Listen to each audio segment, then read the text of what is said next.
Movie शुरू होती है अमेरिका में एक एडम नाम के आदमी को दिखाते हुए, जो कि एक बी कीपर होता है। वो मधुमक्खी के कूड़े को इकट्ठा कर रहा होता है। उसी के पड़ोस में कैली नाम की औरत जो कि अपना काम कर रही होती है। वहाँ पे वो गंजा आदमी जाता है और उससे कहता है कि मैंने मधुमक्खियों को खेतों से निकाल दिया है। वहाँ पे कुछ और मधुमक्खियाँ आने वाली हैं, इसलिए वो वहाँ पे अपनी मशीनें रख रहा है। वहाँ पे वो मधुमक्खियों का कुछ और समय तक शायद इकट्ठा करेगा। ये सुन के कैली उसे थैंक यू कहती है। फिर एडम कैली से कहता है कि वो उसको शहद देने के लिए रात को आएगा। उसके बाद एडम अपने गैराज पे चले जाता है और कुछ काम करता है। उसके थोड़ी देर बाद आके वो खेतों से शहद निकालता है। तभी कैली देखती है कि उसके कंप्यूटर में एक वायरस है। उसको एक मैसेज आया होता है। उस मैसेज में एक नंबर लिखा होता है। जब कैली उसे फ़ोन करती है तो उसकी निकी नाम के एक आदमी से बात होती है।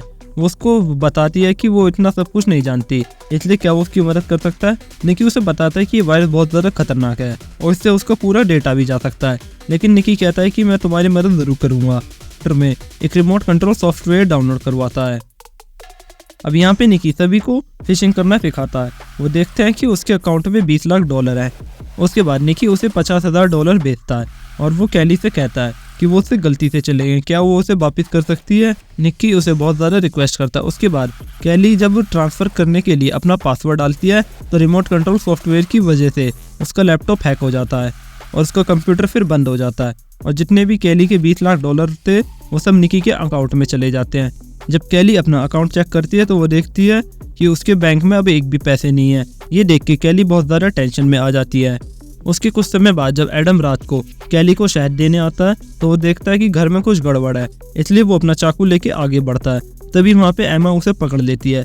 एमा एक पुलिस ऑफिसर होती है जो कि कैली की बेटी होती है। यहाँ पे एडम और एमा दोनों देख के हैरान रह जाते हैं कि कैली ने सुसाइड कर ली है। एमा लोगों से पूछती है तो लोग उसे बताते हैं कि ये एक अच्छा आदमी है। एमा एडम को बताती है कि उसकी माँ हमेशा हर किसी की मदद करती थी, इसलिए वो इतनी आसानी से सुसाइड नहीं कर सकती। उसके बाद एमा एडम से पूछती है कि वो आखिर उसके घर क्यों आया था। एडम उसे बताता है कि वो एक बी कीपर है और वहाँ वो कैली को शहद देने आया था। उसके बाद ऑफिसर एडम को वहाँ से ले जाते हैं इंक्वायरी के लिए। एमा वहाँ जाके खेतों में देखती है जहाँ उसे शहद निकालने की मशीनें मिलती है। वो उन सबको चेक करती है। उसके बाद वो अपने घर में आके अपनी माँ का कंप्यूटर चेक करती है तो वो उसमें अकाउंट में देखती है कि $1 भी रुपए नहीं होते। तब एमा को पता लगता है कि एडम बिल्कुल सही कह रहा था कि वो निर्दोष है। उसके बाद एमा एडम को घर पे बुला के माफ़ी मांगती है और वो उसे अपने माँ के स्कैम के बारे में बताती है और वो कहती है कि ये सारे पैसे उसकी माँ ने चैरिटी में देने के लिए रखे थे, जो कि सब गरीब बच्चों की मदद के लिए थे। एमा उसे बताती है कि वो बैंक गई थी। बैंक के लोगों ने उसे बताया था कि कुछ कंपनियां होती हैं जो कि लोगों के कंप्यूटर्स को हैक कर लेती हैं, उनके सारे पैसे चोरी कर लेती हैं और न ही इन्हें हम ट्रैक कर सकते हैं। एडम बताता है कि कैली ने उसे कभी भी इस स्कैम के बारे में नहीं बताया था। उसके बाद एडम वहाँ से निकल जाता है। वहाँ से निकलने के बाद एडम एक सीक्रेट सर्विस कंपनी को फ़ोन करता है। एडम उन्हें कैली के सारे स्कैम के बारे में बताता है। उसके बाद वो कंपनी उसे एक एड्रेस देती है। एडम उस एड्रेस पे पहुँच जाता है जो कि होता है उमा कॉरपोरेशन का।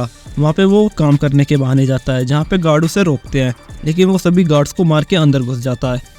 अब एडम वहाँ स्कैम वाले फ्लोर पे पहुँचता है। एडम वहाँ से सभी आदमियों से कहता है कि सब मेरी बात सुनो, लेकिन कोई भी उसकी बात नहीं सुनता। तभी वहाँ पे वो एक आदमी को पकड़ के पीटने लगता है और वो फिर सभी लोगों से कहता है कि यहाँ पे अब कोई भी काम नहीं करेगा और ना ही यहाँ पे कभी कोई आएगा। ये सब देख के लोग बहुत ज़्यादा डर जाते हैं और वहाँ से निकल जाते हैं और कहते हैं कि हम यहाँ कभी भी नहीं आएंगे। फिर वहाँ पे एडम सारी जगह पे पेट्रोल छिड़कने लगता है। तभी वहाँ पे निकी और उसके आदमी आ जाते हैं। एडम उन सभी को कुत्तों की तरह पीटता है। फिर वो निकी के पास जाके कहता है यहाँ पे फिशिंग फ्रॉड होता था और अब से यहाँ पे कोई काम नहीं करेगा। फिर एडम वहाँ से निकल जाता है और वो पूरी की पूरी कंपनी को उड़ा देता है। उसके बाद निकी वहाँ से निकल के एक मैट नाम के आदमी को फ़ोन करता है और वो बताता है कि किसी गंजे आदमी ने हमारी पूरी कंपनी उड़ा दी है और मुझे लगता है कि वो बहुत ज़्यादा खतरनाक है और हो सकता है कि हमने उसका कोई फ्रॉड करा है जिससे वो हमसे बदला ले रहा है। मैट उसे बताता है कि तुम्हारे पास तो इतने सारे गार्ड्स थे, सब कहाँ गए। निकी उसे बताता है कि उस गंजे ने उन सबको बहुत बुरी तरीके से पीटा। उसके बाद मैट अपने गार्ड डिक से बात करता है और वो डिक से कहता है कि मुझे बहुत सारे बॉडीगार्ड चाहिए। फिर डिक उसे बहुत ज़्यादा बॉडीगार्ड देता है। उसके बाद मैट दोबारा से निकी को फ़ोन करता है और कहता है कि उस गंजे आदमी को ढूंढो। मैंने उसको मारने के लिए कुछ आदमी भेजे हैं।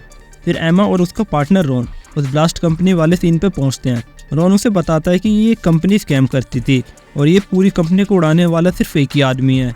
एमा उससे उसका हुलिया पूछती है। और दूसरी तरफ निकी और उसके आदमी सभी कैली के घर पे पहुंच जाते हैं, जहां निकी और उसके आदमी देखते हैं कि वो गंजा एडम खेतों से शहद निकाल रहा था।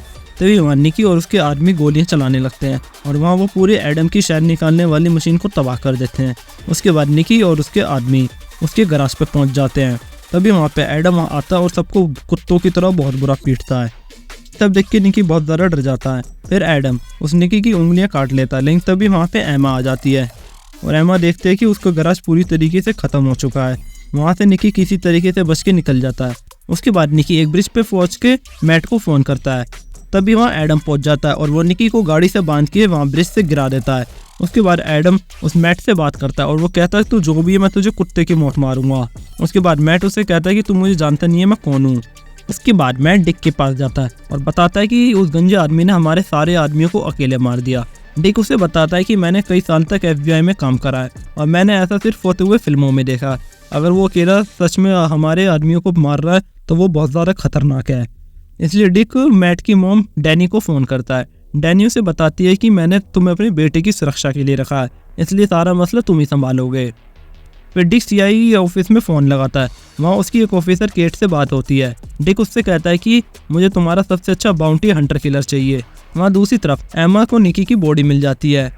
फिर हम देखते हैं कि एडम एक पेट्रोल पंप पे अपनी गाड़ी में पेट्रोल भर रहा होता है और वहाँ पे तभी जिस किलर को डिक ने हायर करा था वो वहाँ आ जाता है और वो अपनी कार से एडम की कार को टक्कर मार देता है और वो बाहर निकल के एडम पे बहुत ज़्यादा गोली चलाता है। एडम वहाँ से निकल के भाग जाता है। तभी वो किलर हर जगह गोलियां चलाने लगते हैं, लेकिन तभी वहाँ पे एडम आ जाता है और उसे अपने शहर के डब्बे से बहुत बुरा पीटता है और उसको वहीं जला के जान से मार देता है। हमें एडम उसकी उंगलियां काट लेता है और पूरा का पूरा पेट्रोल पंप उड़ा देता है। तभी केट डिक को फ़ोन लगाती है और बताती है कि उस गंजे ने हमारे सबसे बेस्ट किलर को मार दिया है।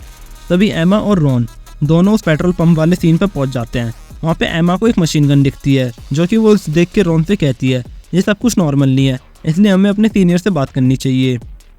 उधर दूसरी तरफ डिक बहुत ज़्यादा गुंडे हायर कर लेता है और वो सबको बताता है कि इस बार हमारा दुश्मन एक बी कीपर है और हमें उसको जान से मारना है।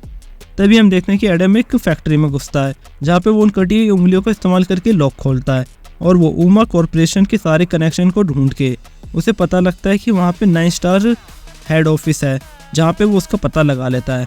उधर एमा और रॉन अपने सीनियर ऑफिसर ब्रैड से मिलते हैं।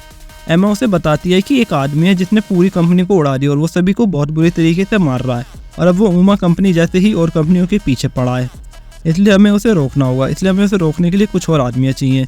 ये बात सुन के ब्रैड भी हाँ कर देता है। इधर हम देखते हैं कि 9 स्टार कंपनी का हेड मैट सबको स्कैम करना सिखा रहा होता है, लेकिन तभी वहाँ पे एक SWAT का मेंबर आता है जो कि सबको अलर्ट करता है और बताता है कि हमें सबको जल्दी बंद करना पड़ेगा। लेकिन हम तभी देखते हैं कि एडम वहाँ नीचे उस कंपनी के बाहर पहुँच चुका है। वहाँ पे वो सभी गार्ड को बहुत बुरी तरीके से मारता है जिससे सब बेहोश हो जाते हैं और एक गार्ड को पकड़ के ऊपर वाले फ्लोर पे आ जाता है। मैट वहाँ से सभी को भगा देता है। एडम वहाँ पे आके सबको डराता है अगर 2 मिनट में सब लोग यहाँ से नहीं निकले तो वो सब मारे जाएंगे। लेकिन तभी वहाँ पे कुछ ऑफिसर आ जाते हैं जो कि एडम के ऊपर गोलियां चलाने लगते हैं, लेकिन एडम वहाँ से बच के निकल जाता है। लेकिन कुछ ऑफिसर उसका पीछा करने लगते हैं तो एडम उन सबको बहुत बुरी तरीके से मारता है। तो कुछ ऑफिसर उसको लिफ्ट में ढूंढते हैं तो एडम वहाँ की लिफ्ट ही काट देता है जिससे सभी ऑफिसर्स मारे जाते हैं।